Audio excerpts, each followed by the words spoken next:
today is a great day. Why? Because I get to take you on a tour of my new studio. Can you tell I'm excited? So this has been truly a dream come true. All right, so what's interesting about this studio is I have 4 rooms in this studio. And this room is probably what I maybe call the main studio, or my mixed media studio, because the other room, the other studio, is where I do my painting, my large canvas painting, and a lot of my fluid painting is in there. So this room is my mixed media room, and it's where I hang out and make most of my videos and spend most of my time in here. So if you'll notice right off the bat is that I went with a different color scheme than your typical craft room art studio, in that I wanted dark furniture because I just like the earthy feel of it. And I had these 2 Kallax at my last studio, so they just got moved over.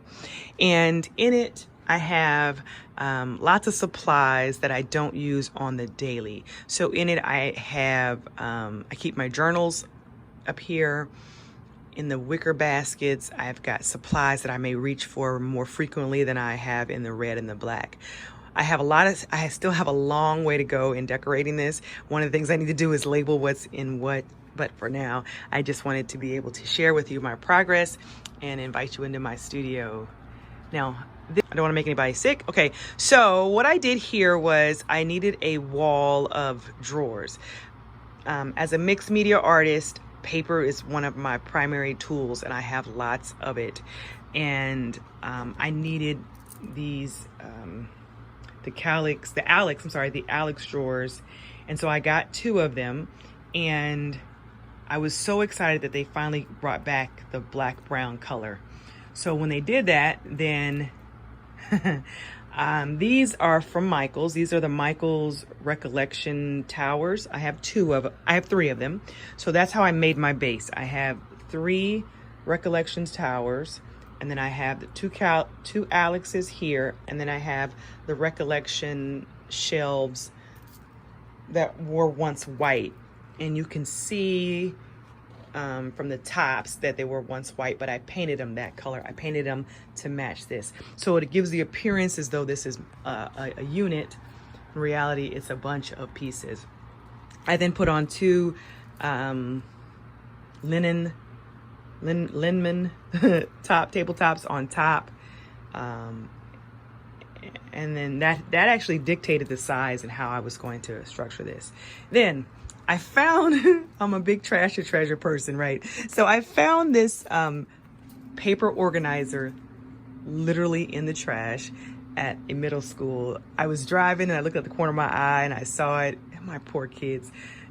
I just jumped out the car and got it. But it is wonderful. And so I keep all of my different types of paper in here. I've got color marker paper and watercolor paper and rice paper and vellum and craft paper and you name it. I have on the bottom my favorite types of paper, which is this resume paper here and this Bristol vellum here. Those are my favorite types of paper for jelly printing. And then on top here, I have my current journals that I'm pulling and working in. I have some tools. These actually shouldn't be here, but right now that's where they are. And I have my jelly plates, my much loved jelly plates. I'm missing a couple. I must have been playing with them, and they're somewhere getting cleaned. Yep, I see them over there. Okay. And then what I'm real excited about was if I can see it, I'll use it. And so I put as much stuff on display to make visibly available to me so that I would use it. And that's what you see here. I have my sprays here, and I have different brands. I love all the sprays. And I have lots of inks, acrylic inks, watercolor inks, India inks here.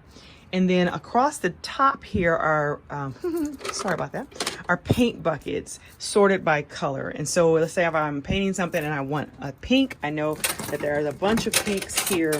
Now what's different about these are These are usually heavy body, maybe some fluid, but they're not craft paint per se.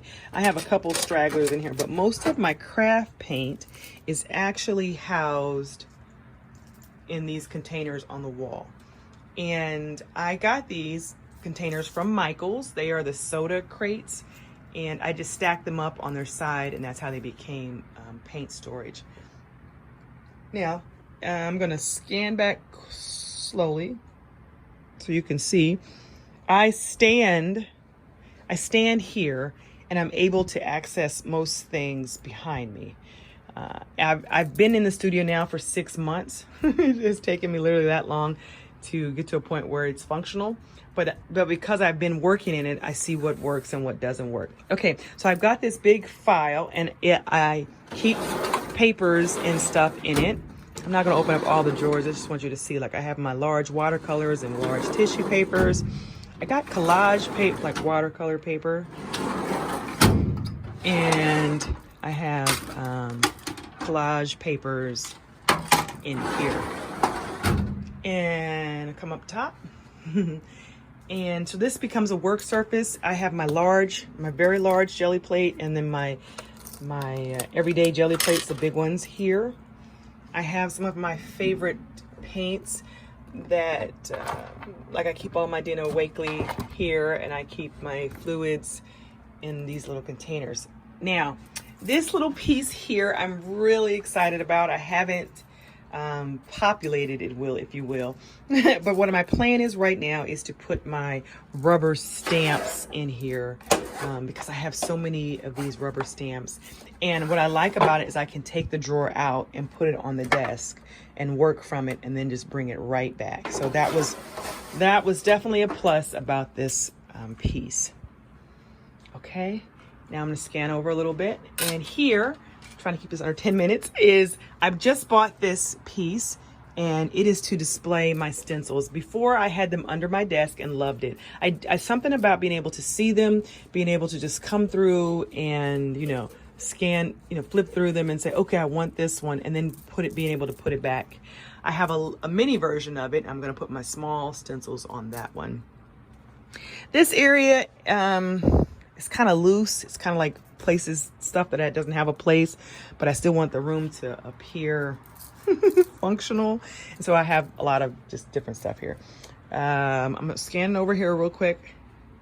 This calyx, I have, I guess you would say this would be my other media types. So I have fabrics and threads and jewelry making and stuff like that. I have a lot of my textile art and jewelry making and bead making stuff here in this section.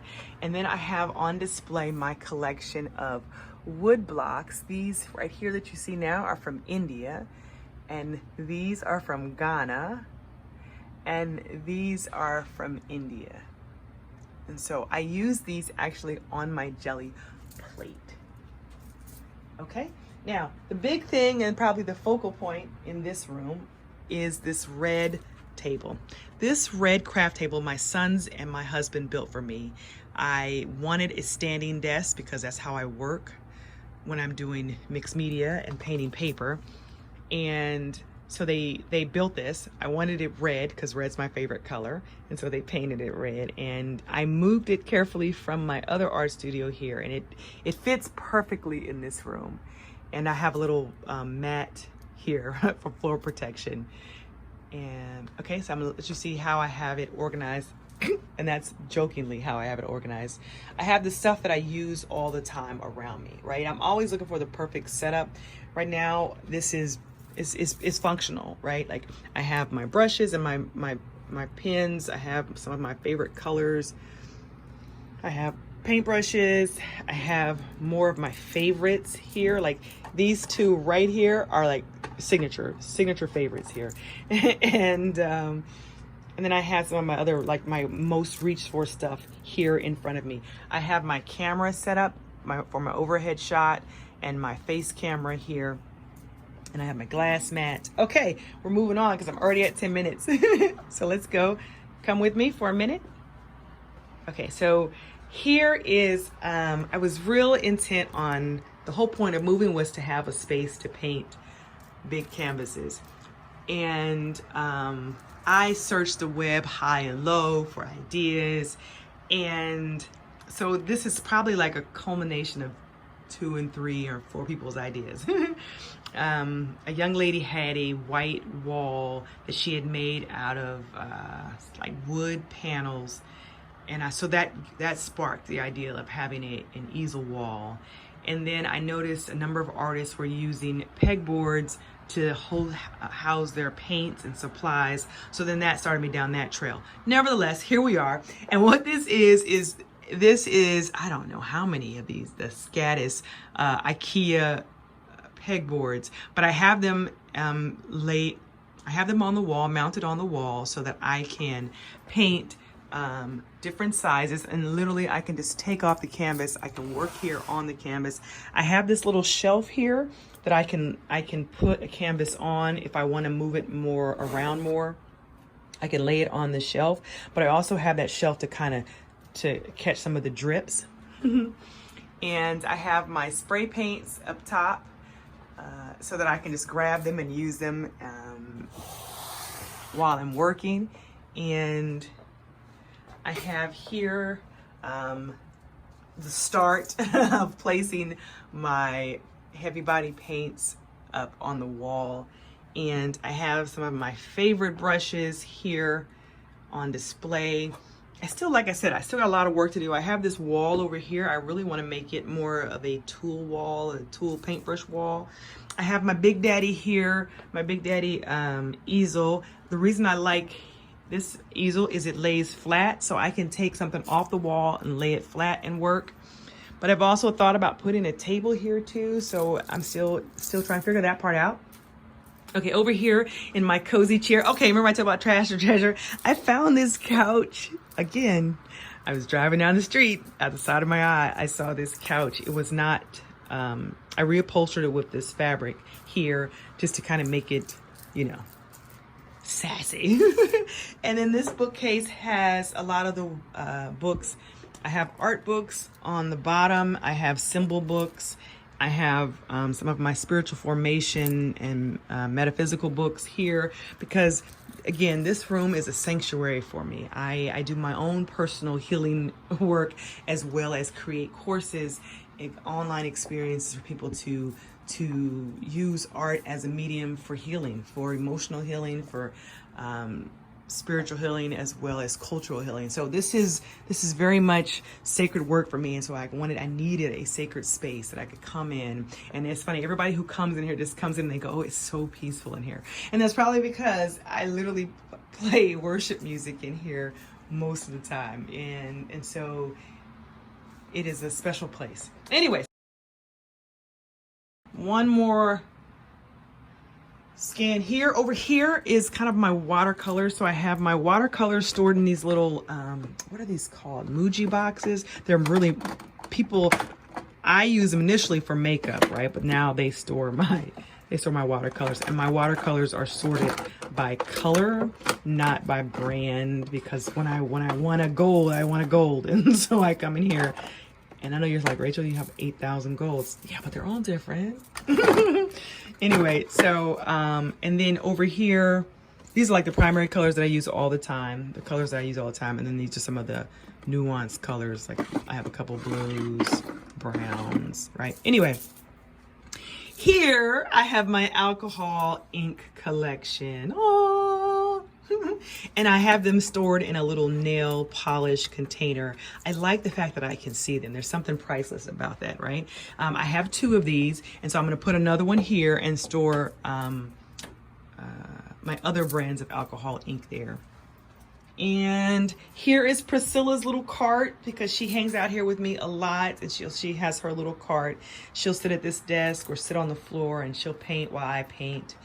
And I think I'm going to give you one last scan, but I appreciate you. Oh, I didn't tell you about the wall, did I? Okay, I told you a little bit about the wall. So let me take this off. So here's a painting, and you see it's literally on these hooks, just on the hooks, and I can put it on the hook, and then I can paint. And it's sturdy enough that I have enough give, And I have these little paper clips to hold papers. I